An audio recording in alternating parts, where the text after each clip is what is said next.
Hello दोस्तों, कैसे हैं सब लोग। चलिए शुरू करते हैं हम आज के ये जो हमारी भूगोल की क्लास है।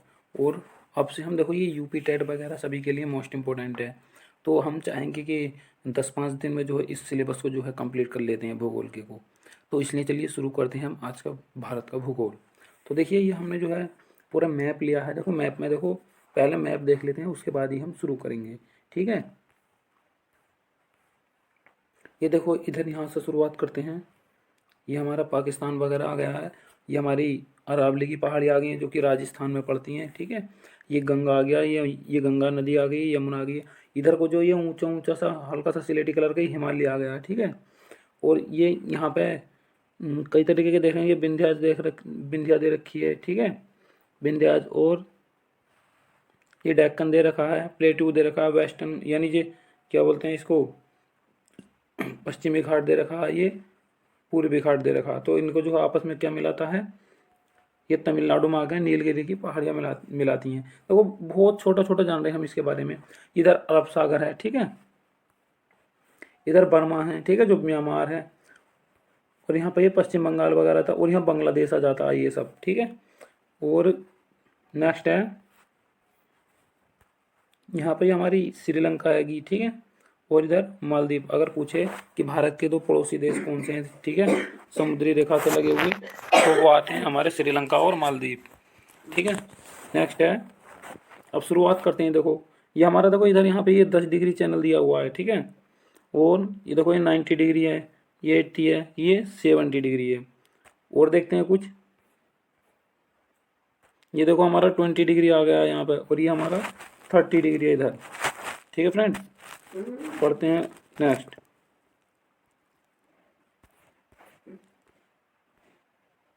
देखो ये भारत का भूगोल। ठीक है, अब देखो इस स्थिति जानते हैं। तो भारत की स्थिति उत्तरी गोलार्ध एवं पूर्वी देशांतर में है। किसमें स्थिति हमारी, उत्तरी गोलार्ध और पूर्वी देशांतर में। भारत की आकृति कैसी है भाई हमारी, भारत की आकृति चतुष्कोणीय है। ठीक है, कैसी है, चतुष्कोणीय। नेक्स्ट है भारत का अक्षांश से विस्तार। अक्षांश से विस्तार क्या है हमारा, देखो ये मोस्ट इंपोर्टेंट क्वेश्चन है, आ जाता है किसी भी परीक्षा में आ जाता है, जरूरी नहीं कि टेट में आएगा, किसी में भी आ सकता है। तो ये हमारा अक्षांश से विस्तार 8 डिग्री 4 मिनट से 37 डिग्री 6 मिनट उत्तरी गोलार्ध में। ठीक है, और हमारा उत्तरी गोलार्ध में आ गया। अब देखो दूसरा हमारा देशांतरीय विस्तार। देशांतरीय विस्तार कहाँ से हमारा, 68 डिग्री 7 मिनट से 97 डिग्री 25 मिनट पूर्वी देशांतर में। नेक्स्ट है देखो, भारत का विश्व में क्षेत्रफल की दृष्टि से सातवां। ठीक है, क्षेत्रफल की दृष्टि से सातवां, और जनसंख्या की दृष्टि से कौन सा स्थान है, दूसरा। ठीक है फ्रेंड्स, जनसंख्या की दृष्टि से कौन सा स्थान है, दूसरा। अब देखो दिन के क्षेत्रफल वगैरह के देखते हैं, और कौन से नंबर पर कौन सा आता है इसके बारे में देखते हैं। विश्व में स्थान देखेंगे। ये जो दे रखा है देखो, ये हमारा प्रथम स्थान पे क्या है हमारा, देखो ये प्रथम स्थान पे हमारा रूस क्षेत्रफल के अनुसार। ठीक है, क्षेत्रफल के अनुसार रूस है, और जनसंख्या के अनुसार है हमारा चीन। दूसरे स्थान पर क्षेत्रफल के हिसाब से कनाडा है दूसरे स्थान पर, लेकिन जनसंख्या की बात करें तो भारत हमारा दूसरे स्थान पर है। नेक्स्ट है देखो, क्षेत्रफल के हिसाब में तीसरे नंबर पर चीन आता है, और जनसंख्या के हिसाब में यूएसए आता है। ठीक है, यूनाइटेड स्टेट अमेरिका। चौथे स्थान पर क्षेत्रफल में हमारा यूएसए है, और जनसंख्या की बात करें तो इंडोनेशिया चौथे स्थान पर है। पांचवें स्थान की बात करें तो क्षेत्रफल में हमारा ब्राज़ील है, और जनसंख्या में भी हमारा ब्राज़ील सेम है। ठीक है, जनसंख्या में भी और क्षेत्रफल में भी पांचवें स्थान पर है हमारा ब्राज़ील, जो भी इस धरती पर देश है। अब छठे नंबर की बात करते हैं। तो छठे नंबर पे आ जाती है, देखो छठे नंबर पे क्या आता है,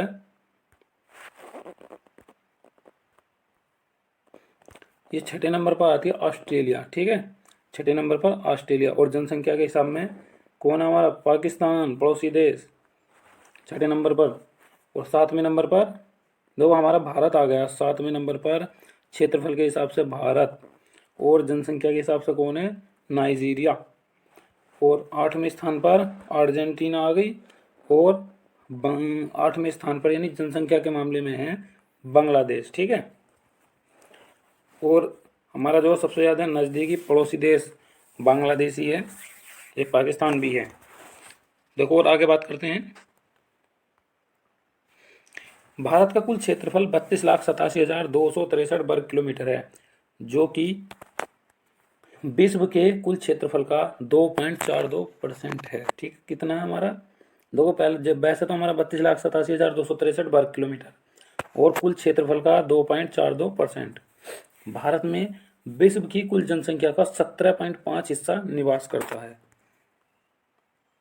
तो उत्तर से दक्षिण विस्तार, देखो उत्तर से दक्षिण की बात करें तो 3,214 किलोमीटर है, 3,214 किलोमीटर है। और पूर्व से पश्चिम में विस्तार 2,933।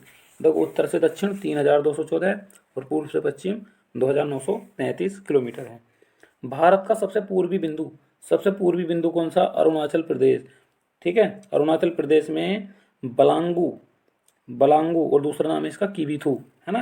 तो कहने का मतलब अरुणाचल प्रदेश राज्य में कोई ये अरुणाचल प्रदेश जो राज्य है हमारा, उसमें ये शहर है बलांगू यानी किबीथू, इसका दूसरा नाम है। तो ये हमारा पूर्वी बिंदु कहलाता है। देखो सबसे पश्चिमी बिंदु जो है गुजरात में सक्रिय कच्छ जिला में है। ठीक है, कच्छ का रण वगैरह जो कहलाता है, ये सब क्या सबसे पश्चिमी बिंदु कहलाता है। सबसे उत्तरी बिंदु, देखो सबसे उत्तरी बिंदु की बात की है इन्होंने, तो सबसे उत्तरी बिंदु कौन सा था? इंद्राकोल। ठीक है, उत्तर में जाएं तो सबसे उत्तरी बिंदु इंद्राकोल है, जो कि कहाँ पर है? केंद्र शासित लेह में, जो लेह लद्दाख पड़ते हैं ना, तो इंद्राकोल कहाँ पे पड़ता है हमारा? लेह में पड़ता है। और सबसे दक्षिणतम बिंदु देखो ये हमारा इंदिरा पॉइंट, और इस पॉइंट को क्या बोलते हैं? पिगमिलियन पॉइंट। क्या कहा जाता है इसका दूसरा नाम? इंदिरा पॉइंट को पहले क्या कहा जाता था? पिगमिलियन पॉइंट, और पार्सन पॉइंट के नाम से भी जाना जाता है। देखो पिगमिलियन कह दो या पार्सन पॉइंट कह दो, और फिलहाल इस समय क्या हमारा? इंदिरा पॉइंट निकोबार द्वीप समूह में स्थित है। देखो ये कहाँ पर स्थित है? इंदिरा पॉइंट निकोबार द्वीप समूह में स्थित है। इसकी भूमध्य रेखा से दूरी 876 किलोमीटर है। नेक्स्ट है प्रायद्वीप भारत का सबसे दक्षिणी भाग तमिलनाडु में। देखो प्रायद्वीप भारत की बात करें तो सबसे दक्षिणी भाग जो कैप कोमोरिन, क्या नाम है इसका? कैप कोमोरिन प्रायद्वीप भारत का सबसे दक्षिणी भाग तमिलनाडु में है। ठीक है, और तमिलनाडु में भी कहाँ पर है? ये कन्याकुमारी में। ठीक है, कैप कोमोरिन। भारत की स्थल सीमा की लंबाई 15,200 किलोमीटर है। कितनी है? 15,200 किलोमीटर है। नेक्स्ट है देखो ये तटीय भाग की लंबाई 7,516 किलोमीटर। कितनी? 7,516 किलोमीटर। और द्वीप समूह मिलाकर केवल भारतीय प्रायद्वीप की तटीय सीमा 6,100 किलोमीटर है। ठीक है, 6,100 किलोमीटर है। किसको? द्वीप समूह को छोड़कर। ठीक है, बाकी 416 द्वीप समूह की अलग से है। अब देखो नेक्स्ट है भारत की मानक समय रेखा। जो भारत की मानक समय रेखा है 82 डिग्री 30 मिनट पूर्वी देशांतर मानक समय रेखा 5 राज्यों से होकर गुजरती है। कितने राज्यों से होकर गुजरती है? 5 राज्यों से। देखो वो कौन कौन से 5 राज्य हैं? एक तो उत्तर प्रदेश आ गया, दूसरा छत्तीसगढ़, मध्य प्रदेश, आंध्र प्रदेश और उड़ीसा। ये 5 राज्य हैं जिनसे वो हमारी भारत की मानक समय रेखा होकर गुजरती है। वो उत्तर प्रदेश में कहाँ से गुजरती है? तो उत्तर प्रदेश में मिर्जापुर से होकर गुजरती है। ठीक है, तो कजरी कहाँ का नृत्य है? तो कजरी हमारा, देखो यहाँ का नृत्य कौन सा हमारा नृत्य भी तो है? कजरी। ठीक है, कजरी महोत्सव, ये कजरी नृत्य होता है कहाँ का? हमारा मिर्जापुर का। ठीक है, नेक्स्ट है भारतीय मानक समय और ग्रीनविच समय के बीच 5.5 घंटे का अंतर है। कितना है? यानी भारतीय मानक समय और ग्रीनविच समय के बीच का अंतर 5.5 घंटे का है। भारतीय समय ग्रीनविच समय से आगे चलता है। ठीक है, कैसे चलता है? आगे चलता है। सर्वाधिक राज्यों की सीमा को छूने वाला भारतीय राज्य उत्तर प्रदेश है। ठीक है, जो सबसे ज़्यादा राज्यों की सीमा को छूता है। और कितनों को छूता है? वो छूता है कुल 9 राज्यों की। ठीक है, 9 राज्यों की सीमा बनाता है। देखो 9 राज्य कौन कौन से इनको जानते हैं? इन 9 राज्यों में उत्तराखंड आ जाएगा, हरियाणा है, दिल्ली, हिमाचल प्रदेश, राजस्थान, मध्य प्रदेश और छत्तीसगढ़। ठीक है, उत्तराखंड, देखो इससे पश्चिम की बात करें उत्तराखंड, फिर आ जाता है हरियाणा। ठीक है, हरियाणा, फिर दिल्ली। ठीक है, दिल्ली के बाद क्या था, हिमाचल प्रदेश, हिमाचल प्रदेश के बाद राजस्थान, फिर मध्य प्रदेश। देखो कैसे कैसे, ये उत्तराखंड तो इधर पश्चिम में हो गया, लेकिन ये बागपत ब्रॉथ के बाद ये इधर से हरियाणा शुरू हो जाता है, ठीक है। फिर इधर से सीधे जाएंगे तो गाजियाबाद के बाद सीधी दिल्ली आएगी, फिर इधर हिमाचल प्रदेश को छूता है, ठीक है। फिर इधर चलते हैं तो राजस्थान आ जाएगा, और पूर्व की साइड में चल के थोड़ी सी पश्चिमी यानी बीच में को दक्षिण साइड को चलते हैं तो बीच में मध्य प्रदेश का आ जाएगा। तो मध्य प्रदेश क्या है, भारत का हृदय कहलाता है, यानी मध्य में रहता है। और फिर छत्तीसगढ़, नेक्स्ट है छत्तीसगढ़, फिर झारखंड और बिहार। कौन कौन से दो राज्य बचे, झारखंड और बिहार, ठीक है। बलिया के बाद हमारा सीधा बिहार शुरू हो जाता है, ठीक है। भारत में 9 राज्य और 4 केंद्र शासित प्रदेश समुद्री तट से लगे हुए हैं, ठीक है। समुद्री तट से कितने लगे हुए हैं, 9 राज्य हैं और 4 केंद्र शासित प्रदेश। वो कौन कौन से हैं अभी जानते हैं। देखो राज्य हैं हमारे, एक तो गुजरात है, महाराष्ट्र, जो समुद्र तट से लगे हैं उनकी बात कर रहा हूँ मैं। तो गुजरात है, महाराष्ट्र है, गोवा है, कर्नाटक है, केरल है, तमिलनाडु है, और आगे हैं कौन सा, आंध्र प्रदेश है, उड़ीसा है, पश्चिम बंगाल है। तो देखो ये जो हमारा उड़ीसा है, उड़ीसा, ठीक है, उड़ीसा की बात करें तो ये यहाँ पे क्या ज़्यादा आते हैं, यहाँ पे आते हैं ज़्यादातर चक्रवात। तो क्वेश्चन आता है सी टेट में या टेट में कि सबसे इनमें से निम्न में से कौन सा क्षेत्र चक्रवात से अधिक प्रभावित रहता है। तो कौन सा रहता है हमारा, ये उड़ीसा सबसे ज़्यादा प्रभावित रहता है। नेक्स्ट है, देखो अब केंद्र शासित प्रदेशों की बात करते हैं कि देखो कितने बताए थे, 4 9 राज्य और केंद्र शासित प्रदेश 4। तो इनमें 4 कौन कौन से आएंगे, देखो ये हमारे लक्षद्वीप, अंडमान निकोबार, ठीक है, दमन और दीप, और पुदुचेरी जिसका पहला नाम पांडिचेरी था। नेक्स्ट है, हिमालय को छूने वाले 11 राज्य व 2 केंद्र शासित प्रदेश हैं। देखो कौन कौन से, पहला तो राज्य देखेंगे, हिमाचल प्रदेश है, उत्तराखंड है, सिक्किम है, ठीक है। हिमालय को छूने वाले राज्यों की बात करें, 2 केंद्र शासित प्रदेशों की बात बाद में करेंगे। वो इन जिनमें कि एक लेह आ जाएगा, ठीक है, वो लद्दाख वगैरह जो लेह लद्दाख आते हैं ना, ये छूते हैं हमारे हिमालय को। और एक और आ जाएगा आगे, उसकी भी बात करेंगे हम। तो देखो कौन सा है हमारा, हिमाचल प्रदेश, उत्तराखंड, सिक्किम। और नेक्स्ट देखते हैं,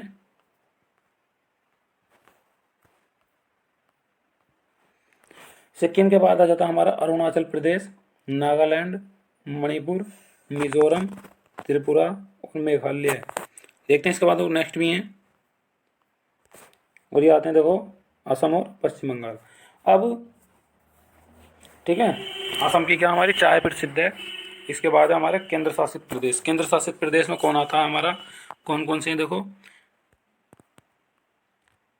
देखो मैंने बोला था एक तो लेह होगा और दूसरा हमारा जम्मू कश्मीर, ठीक है। ये दोनों जो केंद्र शासित प्रदेश जो हिमालय को छूते हैं।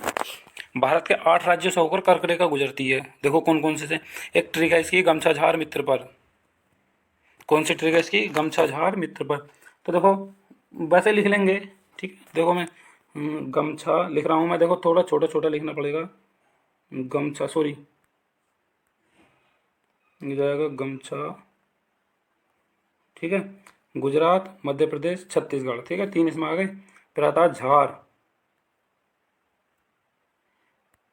जाएगा झार, ठीक है। तो झार से झारखंड, गमछा झार मित्र, देखो मित्र का मतलब मिजोरम और त्रिपुरा, और ये पर यानी पश्चिम बंगाल और राजस्थान, ठीक है। एक एक बता दिया मैंने, 8 राज्य हो गए,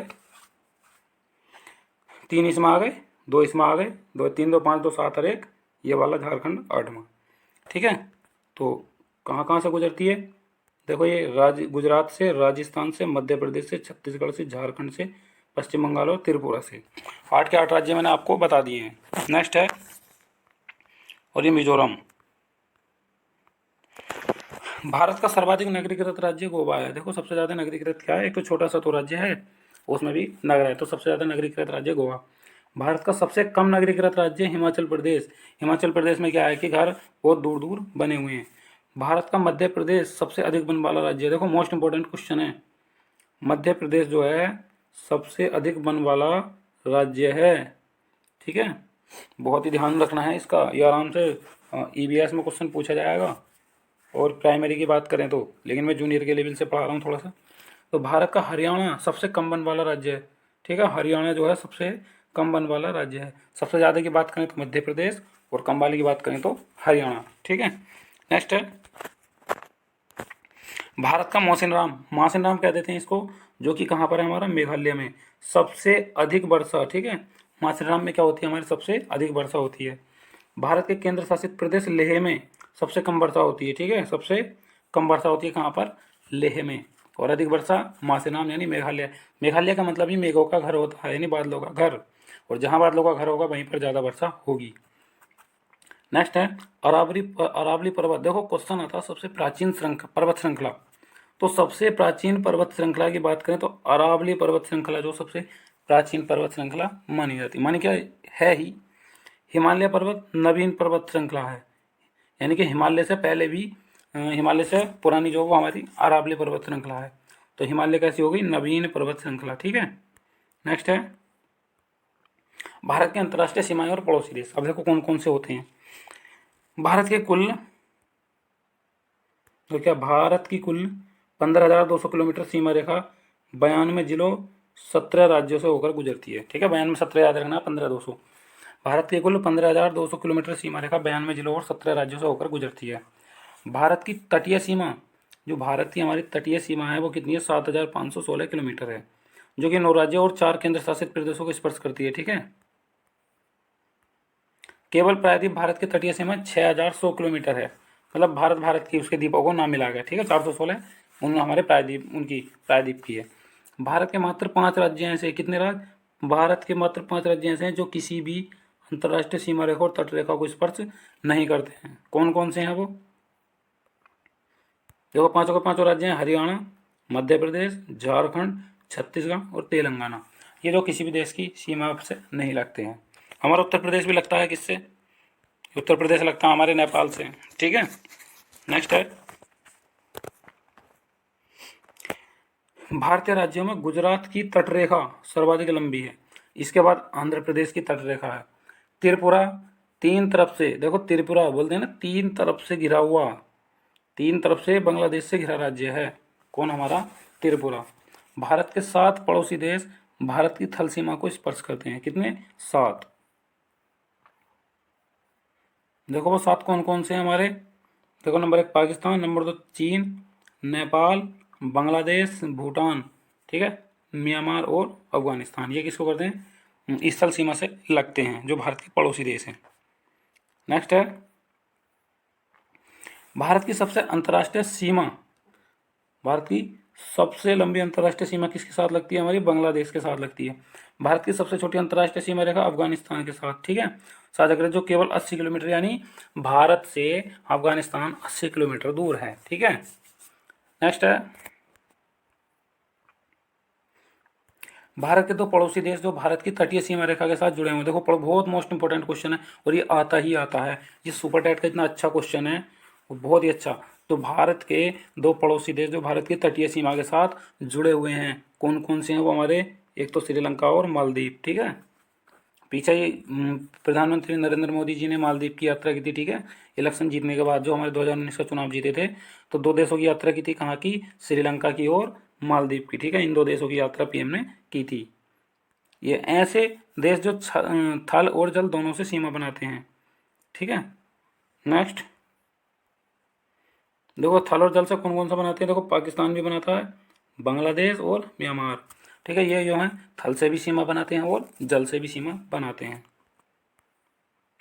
पाकिस्तान के साथ 3 राज्य है और 2 केंद्र शासित प्रदेश सीमा साझा करते हैं। 3 राज्य है और 2 केंद्र शासित प्रदेश सीमा साझा करते हैं, कौन से, एक तो पंजाब है, राजस्थान है और गुजरात है। तो किस किस के साथ करते हैं ये साझा, किसके, पाकिस्तान के साथ, हमारे पंजाब, राजस्थान और गुजरात। नेक्स्ट है और 2 केंद्र शासित कौन कौन से हैं, 2 पाकिस्तान से जम्मू कश्मीर और लेह है। तो राजस्थान जो हमारे देश में, भारत में क्षेत्रफल की दृष्टि से सबसे बड़ा राज्य है, ठीक है। नेक्स्ट है चीन के साथ भारत के 4 राज्य और 2 केंद्र शासित प्रदेश सीमा साझा करते हैं। चीन के साथ कौन कौन से, देखो हिमाचल प्रदेश आ गया, उत्तराखंड, सिक्किम और अरुणाचल प्रदेश, ठीक है। ये हमारे किससे साझा करते हैं, चीन के साथ। नेक्स्ट है और देखो 2 केंद्र शासित प्रदेश कौन कौन से हैं, ठीक है। एक लेह आता है, कौन सा आता है, लेह। एक और रह गया कोई सा, लद्दाख, वो होगा जम्मू कश्मीर। और नेक्स्ट आता है देखो, नेपाल के साथ 5 राज्य सीमा, ठीक है, 5 राज्य सीमा साझा करते हैं नेपाल के साथ। तो सबसे पहले तो उत्तराखंड आ जाता है, फिर उत्तर प्रदेश, बिहार, सिक्किम और पश्चिम बंगाल, ये जो है नेपाल के साथ राज्य की सीमा साझा करते हैं। नेक्स्ट है भूटान के साथ 4 राज्य सीमा, 4 कौन कौन से, भूटान के साथ पश्चिम बंगाल, सिक्किम, अरुणाचल प्रदेश, असम, ये जो भूटान के साथ 4 राज्य जो सीमा साझा करते हैं। नेक्स्ट है ये म्यांमार के साथ भारत के 4 राज्य हैं, म्यांमार के साथ भारत के 4 राज्य है। देखो म्यांमार देश है तो 4 राज्य कौन कौन से, अरुणाचल प्रदेश, नागालैंड, मणिपुर, और ये होगा नेक्स्ट क्या है, मिजोरम, ठीक है, मिजोरम, अरुणाचल प्रदेश, नागालैंड, मणिपुर और मिजोरम, ठीक है, ये साझा करते हैं। नेक्स्ट है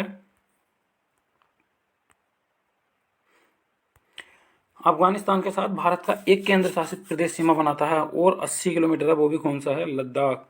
अकेले लद्दाख से जो हमारा अफगानिस्तान है वो 80 किलोमीटर दूर पड़ेगा, ठीक है। नेक्स्ट है